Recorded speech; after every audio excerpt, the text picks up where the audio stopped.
We are 20 boats from 1,000 Madleens to Gaza that just arrived in Naples to start the trip to go towards Gaza and break the siege.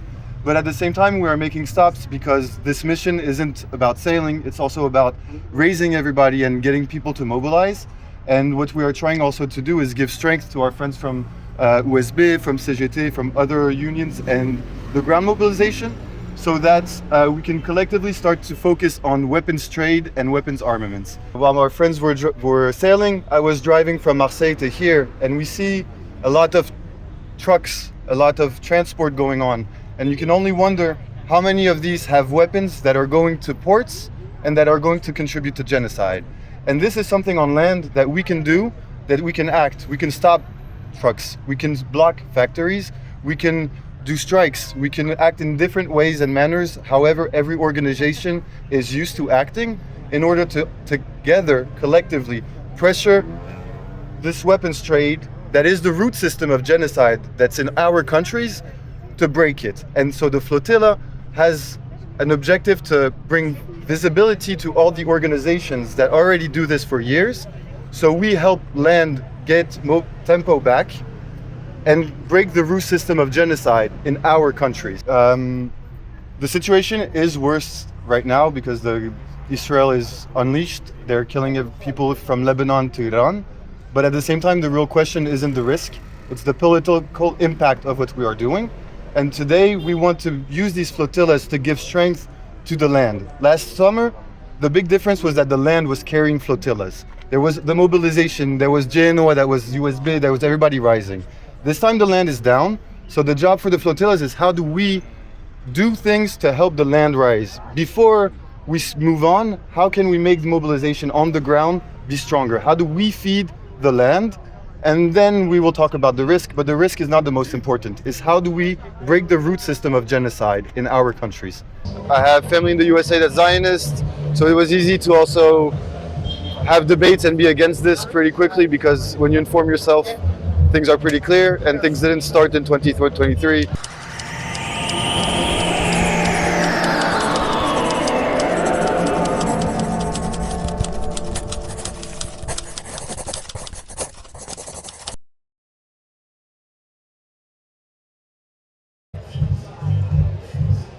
Hello to everybody. We are here with Senza.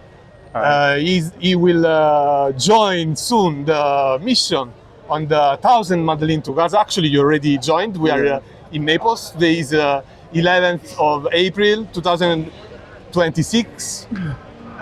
Thank you for your time. So my first question, I would like to ask to introduce a bit yourself and to say how you become interested in the Palestinian struggle.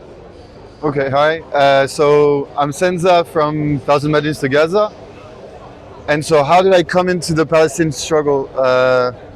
I've been involved for like 20 years since middle school. It's a subject that's close to my heart.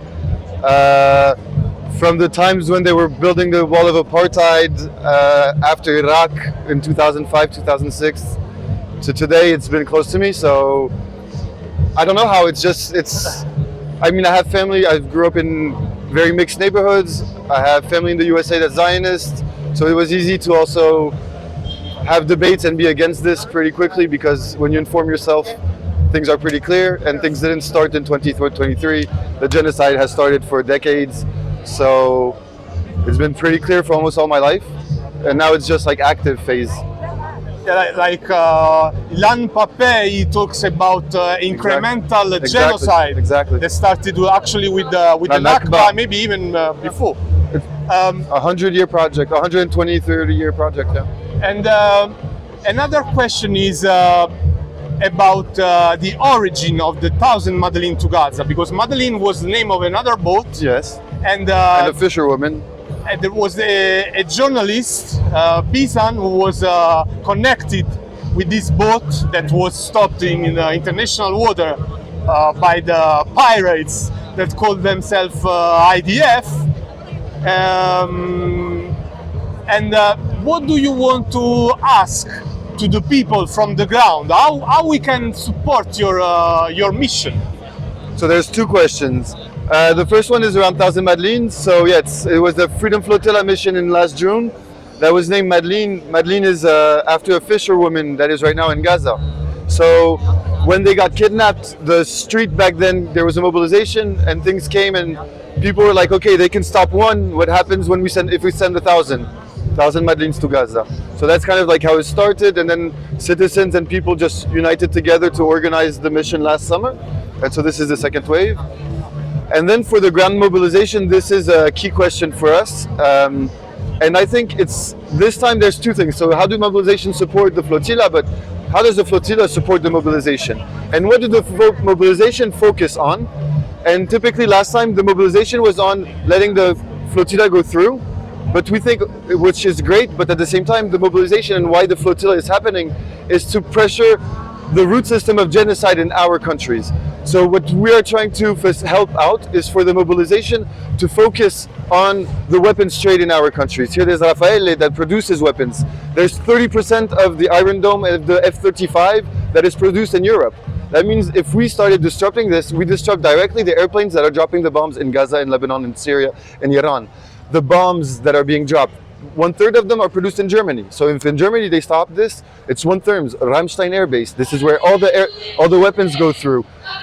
The port of Genoa, like we saw the Dockers. So what we are trying to see how to build and see how to rebuild the mission to is how does these boats help mobilize on ground to focus on the root system of genocide, and what do we need to change in the mission too? So this is what the ground can tell us also. What do we need to change in the mission so that we have more impacts before we go make this last risk? What can we do? And this is why also we're coming to Napoli and why we want to go to other places, is to help nurture and mobilize people on ground in all the organizations that already exist. BDS, the Dockers, SAA, all these organizations that have been focusing on land exist. So how do flotillas nurture this, and how do we break the root system using the flotillas in our countries? Not only, this is also breaking the siege. It's how do we break the root system of the siege here before we take this last We break leg. the complicity Exactly. and then we will break the siege. And With we will no go. roots, a tree falls. Let's break the roots.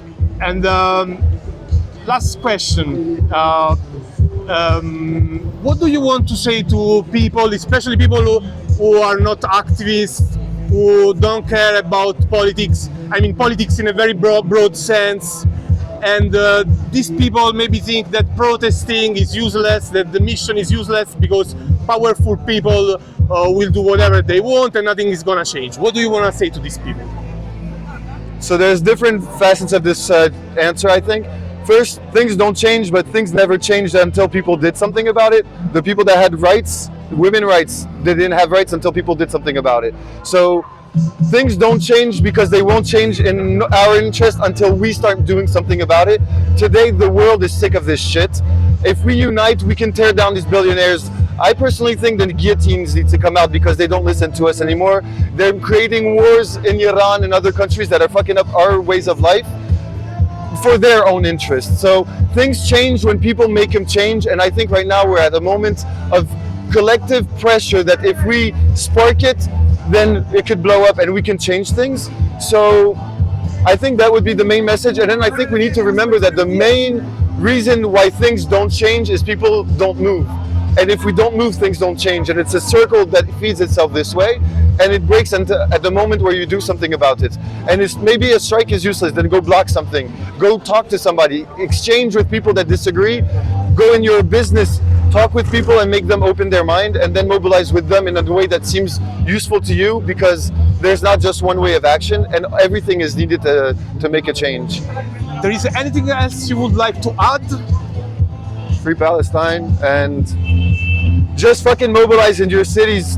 It's starting to be nice outside. It's time where you want to go take a drink and do an action at the same time, no matter what it is, and take small steps, building together. In France, there's a lot of people starting citizens assemblies to meet up in the town squares, think on how we can act, create links. We're more and more in a world where we're putting each other in boxes and not linked together, and this is also what we need to change, is relinking and reviewing how we live in cities, in campañas, and making links between people, and that's how we will change the system, because they only win because we are individualized. And as soon as we put collective in all of this, solutions come, because brains that are connected together create beautiful solutions. And I want just thank you not only for this interview, but also for participating at this mission. Because you mentioned the risks. The risks, of course, is nothing compared to what endured the Palestinian people. But you taking the risk yourself to do something very important. So thank you very much. But it's not about the risk also. It's about what is the impact of what we're going to do. How does this happen and actually is useful to make a change? And that's how we need to do all together. That's not just the flotillas. That's with the ground. That's with all of us. The cost-benefit ratio is worth. Thank you very much. Thank you. We feel like, and I imagine it's a bit shared, after the previous flotilla, there was the mobilizations in Italy that were viewed in the whole world. And when everybody came home, the mobilization stopped. And I think we all feel this still today, this drop of mobilization, because the flotilla came back. And in this sense, on the Thousand Madleens side at least, and I know it's shared also with the Freedom Flotilla Coalition, we wanted to review how this next mobilization and what the calls to actions are, because the flotilla is here to break the siege, to have an impact on the root system of Israel. But the mobilization on land, how we view it, should be targeting the root system of genocide in our countries, because we are all in the same fight, and it's not just about the flotillas breaking the siege, it's about the whole ecosystem of the Palestinian movement and the fight against oppression and imperialism that needs to strengthen and join and be able to have stronger impacts throughout time.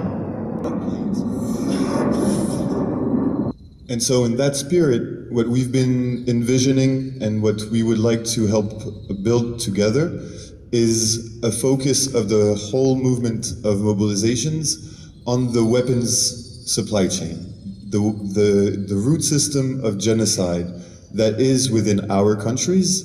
We want to find ways, and if need be, take the time that is needed to build the mobilization on land that has the ability to break the root system of genocide in our countries. Because without this root system, Israel doesn't exist. There's no need to break a siege if we're able to break the root system. With no root system, you do not have a tree.